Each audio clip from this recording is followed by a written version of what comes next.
There are exactly two bands in the history of recorded music that this guy can't live without, and I think you know which two we're talking about. Welcome to the Prog Corner, boys and girls. Today on the episode, we're going to be comparing and contrasting the two great prog titans that are Yes and Genesis. Growing up in the 70s, for a long, long time, they were my two favorite bands. They still are, but it wasn't always that way. I grew up in rural southeastern Wisconsin, about 30 miles west of Milwaukee, right outside Waukesha. And we had a very musical house. My dad worked his way through college playing in jazz bands. So we had a lot of music in the house, a lot of Miles Davis and John Coltrane, but in particular, Dave Brubeck. We had all the Beatles records, all the Stones records, the Who, and the first band that I fell in love with that I kind of claimed as my own was Chicago. Those first 7 Chicago albums mean a whole lot to me. But then something happened. My older brother, he's 5 years my senior. He went to Marquette University, and when he came back on winter break, 1975, I think, he came home with a cassette that had Fragile on one side and Tarkus on the other, and my prog journey had just begun. In short order, I began listening to Pink Floyd, Dark Side of the Moon, Thick as a Brick, Uriah Heep, Demons and Wizards, Machine Head by Deep Purple. Led Zeppelin was on constant rotation. But Yes was my band. I loved Fragile. I went back and I got all of the Yes albums up to that point. And then I went into a record store and I saw Genesis live, where you've got 4 dudes sitting down and the lead singer's wearing a mask and the spotlight's on him. I'm like, who in the world are these guys? It was on a budget price. I think it was like $4 or $5. So I plunked down my hard-earned kitty cash and came home with Genesis live. And I had a new favorite band. And from that day forward, it has been a 2-horse race. It's been Yes and Genesis for me. Yeah. Obviously, the 2 greatest bands of all time. It's not even up for any kind of debate here. There's so many similarities between these bands that as a kid, I used to always think about it. They're both from the UK. They were both formed in 1968. They both dropped their first album in 1969. They were both 5-piece with the singer, guitar player, bass player, drummer, keyboard player, same type of instrumentation. They both were into long form writing, so they had long songs, epics, and stuff I could sink my teeth into. Both of them had the fantastical lyrics, the whimsical lyrics that were a far cry from the boy meets girl stuff on the radio. They both brought in new guitarists for album number 3, which was where both bands really took off. Both those guitarists' first name was Steve. They both ended up in the Rock and Roll Hall of Fame. They shared a drummer by the name of Bill Bruford, and then later on you had Yes and Genesis tie-ins like GTR with Steve Howe and Steve Hackett. Then later on Squack It with Steve Hackett and Chris Squire. So the connections between the 2 bands were always there, and I was real quick to figure that out. In the 80s, they both followed a similar path down the pop rock kind of thing that was going on there. They were both on Atlantic Records in the US, so the late great Ahmet Ertegun was instrumental in both bands breaking the US market. Both bands had various members go on to solo careers of varying degrees of success.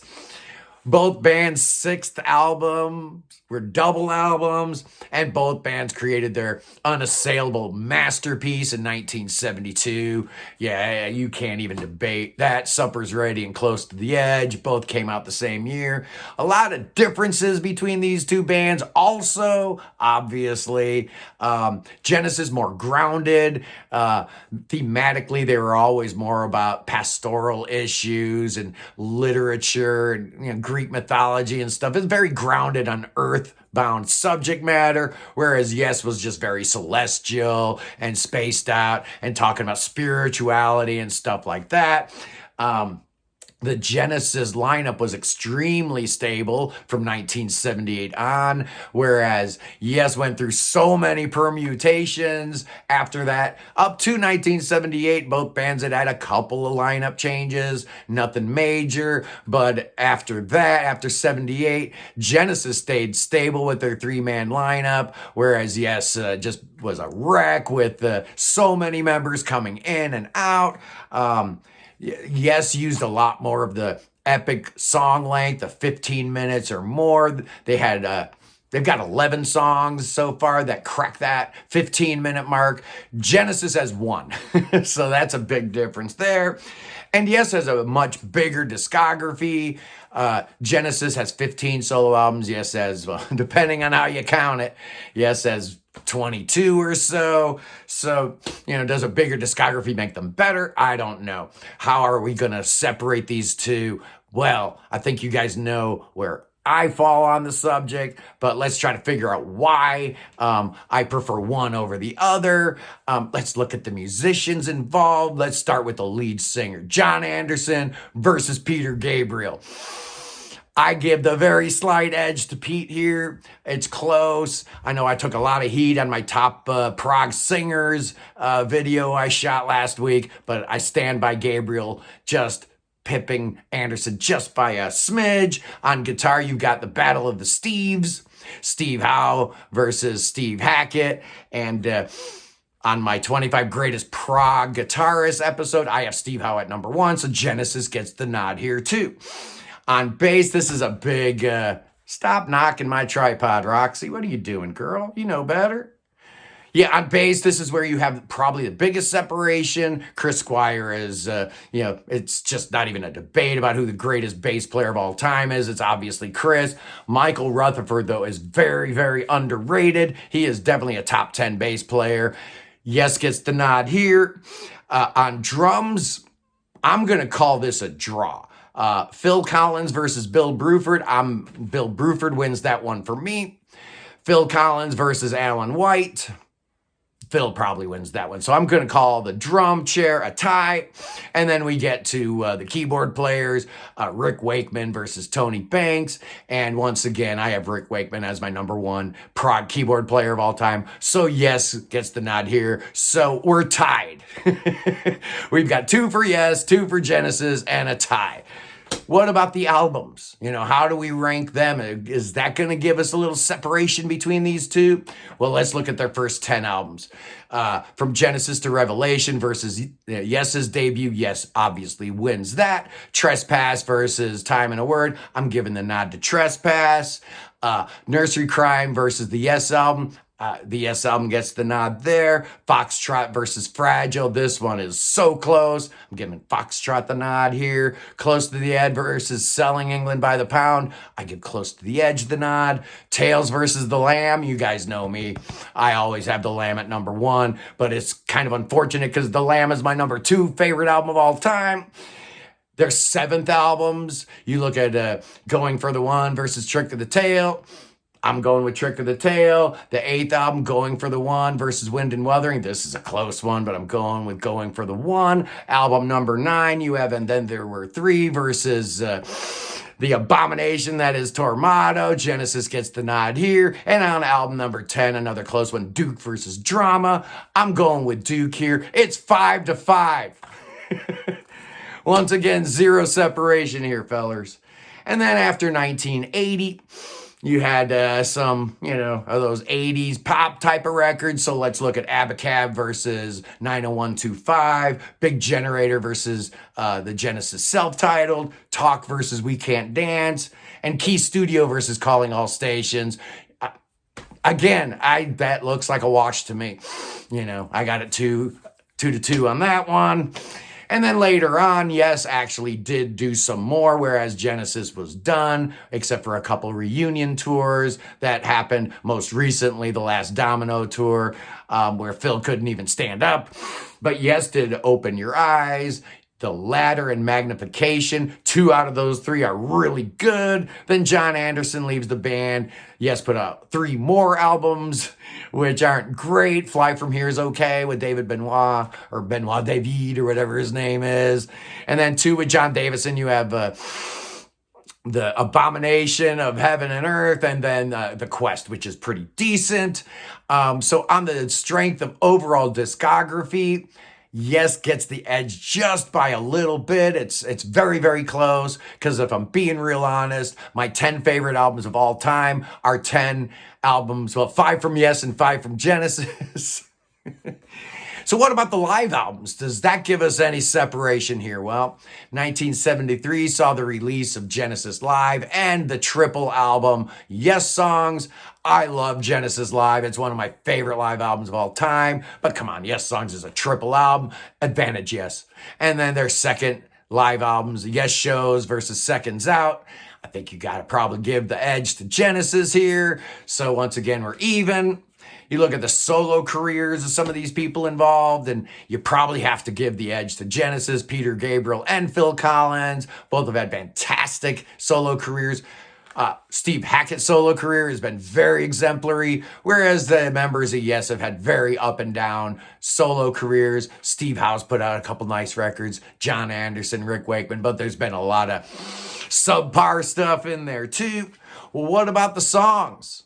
Maybe that'll help me out of here a little bit. So I just ranked my top 10 Genesis songs, my top 10 Yes songs. So let's see how it plays out. Heart of the Sunrise versus Supper's Ready. Oh, you did that to me? Really? Honest? Heart of the Sunrise. It's got to be. It's just got to be. It's my favorite song of all time. Close to the Edge versus Cinema Show. I'm going with Yes. Starship Trooper versus Watcher of the Skies. I'm going with Genesis. The Revealing Science of God versus The Musical Box. I'm going with Genesis. To Be Over versus Dance on a Volcano. I'm going Yes. South Side of the Sky versus Firth the Fifth. I'm going Genesis. And You and I versus In the Cage. I'm going Yes. Awaken versus Afterglow. I'm going with Yes on that one. Yours Is No Disgrace versus Duke's Travels and Duke's End. I'm going with Genesis there. And finally, The Gates of Delirium versus The Return of the Giant Hogweed. I'm going with Yes there. It's 5-5 again. So why do I have Yes as my favorite prog band of all time? Well, I am a super big fan of the long epics, and Yes is the master of that. It's 11-1 in terms of overall epics. Yes has a bigger discography, so they actually have more good stuff there. They have more bad stuff too, but they have more good stuff. And Yes always had an emphasis on virtuosity versus songwriting, and I guess I like that. Being a musician, I like that kind of stuff. I like that pyrotechnic stuff. But probably the most important reason why I have Yes over Genesis is I heard them first. You know, there's that bias of what came first, and, you know, it gets imprinted on your mind. So I have advantage Yes there too. What about overall impact in the music world at large? You could say that Genesis had a bigger impact because they sold more records and they put more people in the seats at concerts. I am of a belief that Yes was actually a more impactful band, a more influential band, because they broke first in the US market. They were a huge band before anybody had ever even heard of Genesis. So I believe their impact and influence actually surpasses that of Genesis, but it's real close. If you look at all the Genesis clones out there, it's hard to make a distinction there. So at the end of the day, it's even Steven, my friends. They're the 2 greatest bands of all time. It just comes down to personal preference. And I personally prefer Yes, but I ain't going to hate on anybody that has an opposite opinion, because I love Genesis too. I couldn't live without either band. I wouldn't want to live in a world without Supper's Ready. I wouldn't want to live in a world without Close to the Edge. We are so blessed that we have this amazing music to fall back on when times get tough and we're starting to feel a little blue, and, you know, the world's looking like it's really on fire and everybody hates everybody and everybody's fighting and it's just terrible. But just let the beauty of Yes and Genesis flow over you, and everything's going to be all right in the world. I promise you. Anyway, I love you guys. This was a lot of fun. This was something I've been planning on doing for a while. But anyway, you guys have a great day, and I will see you soon. Peace.